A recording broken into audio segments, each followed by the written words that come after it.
Hi friends, welcome back to tech railway. Telangana ప్రాంతాల ప్రజలకి railway శాఖ నుండి ఒక భారీ గుడ్ న్యూస్ అనేది అందిందని చెప్పుకోవచ్చు. ఇక్కడ హైదరాబాద్లోని చెర్లపల్లిని అలాగే తిరుచార్పల్లి రైల్వే స్టేషన్ని కలుపుతూ రైల్వే శాఖ మరో రైలు యొక్క సర్వీస్ని అందుబాటులోకి తీసుకురాబోతుంది. ప్రస్తుతం స్పెషల్ రైలుగా తిరుగుతున్న 07615 07616 చెర్లపల్లి తిరుచార్పల్లి చెర్లపల్లి మధ్యలో ఈ బండి మనకి స్పెషల్ రైలుగా తన సేవల్ని అందిస్తుంది. అయితే ఈ బండి యొక్క సర్వీస్ని రైల్వే శాఖ స్పెషల్ నుంచి రెగ్యులర్గా మార్చడం జరిగింది. ఈ బండి రెగ్యులర్గా మారిన తర్వాత ఈ ట్రైన్ యొక్క నెంబర్ వచ్చేసి 17077 17078గా ఉంటుంది. ఈ బండి ఇక్కడ చెర్లపల్లి రైల్వే స్టేషన్ అలాగే తిరుచార్పల్లి మధ్యలో మనకి మొదటిసారి జూలై 7వ తారీఖున అందుబాటులో ఉంటుంది. అలాగే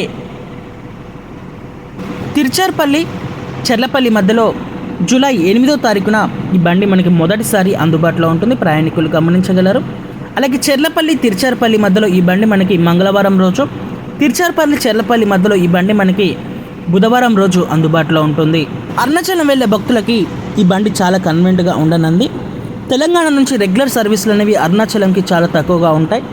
సో అలాంటి ప్రజలకి ఈ బండి చాలా వరకు కన్వీనియంట్గా ఉండబోతుంది. ఈ బండి ఆంధ్రప్రదేశ్లో కూడా బాగా స్టాప్స్ అనేవి ఇవ్వడం జరిగింది. ఈ వివరాల్లోకి వెళ్తే ఈ బండి చెర్లపల్లి రైల్వే స్టేషన్ నుంచి మనకి సాయంత్రం 5:20 బయలుదేరుతుంది. ఈ బండి ప్రయాణించే మార్గం స్టాపేజెస్ అనేవి మనం చూసుకుంటే నల్గొండ, మిర్యాలగూడ, నడికుడి, అలాగే సత్తెనపల్లి, గుంటూరు, తెనాలి, బాపట్ల, చీరాల, ఒంగోలు, నెల్లూరు, గూడూరు, రేణిగుంట, తర్వాత ఈ బండి తిరుపతి రైల్వే స్టేషన్కి చేరుకుంటుంది. తిరుపతి, హైదరాబాద్ మధ్యలో ప్రయాణించే వారికి కూడా ఈ బండి చాలా వరకు కన్వీనియంట్గా ఉండబోతుంది. తిరుపతి తర్వాత చిత్తూరు, కట్పాడి, వెల్లూరు కంటోన్మెంట్, తిరువణమలైకి చేరుకుంటుంది. అరుణాచలం వెళ్ళే భక్తులు ఇక్కడ దిగవచ్చు. తర్వాత తిరుకోవేలేరు, విల్లుపురం, వీర్రాచలం, అర్యాలూరు, అలాగే శ్రీరంగం ఈ ప్రాంతాల మీదుగా ఈ బండి తిరుచార్పల్లి స్టేషన్కి చేరుకుంటుంది. తిరుగు ప్రయాణంలో ఈ బండి తిరుచార్పల్లి రైల్వే స్టేషన్ నుంచి మనకి రాత్రి 9:30 అందుబాటులో ఉంటుంది.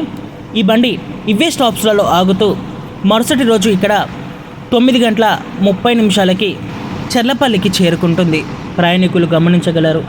ఇంకా ఈ రైల్లో మనకి కోచ్ పొజిషన్ వచ్చేసి థర్డ్ ఏసీ, అలాగే second AC, sleeper, general coaches అనేవి అందుబాటులో ఉంటాయి. ప్రయాణికులు గమనించగలరు. ఓకే ఫ్రెండ్స్, ఈ రైలును అందుబాటులోకి తీసుకురావడం మీద మీ అభిప్రాయాన్ని కామెంట్ చేయండి. మరిన్ని రైల్వే అప్డేట్స్ కోసం మన ఛానల్ని ఫాలో అవ్వండి. Thank you for watching. Have a nice day.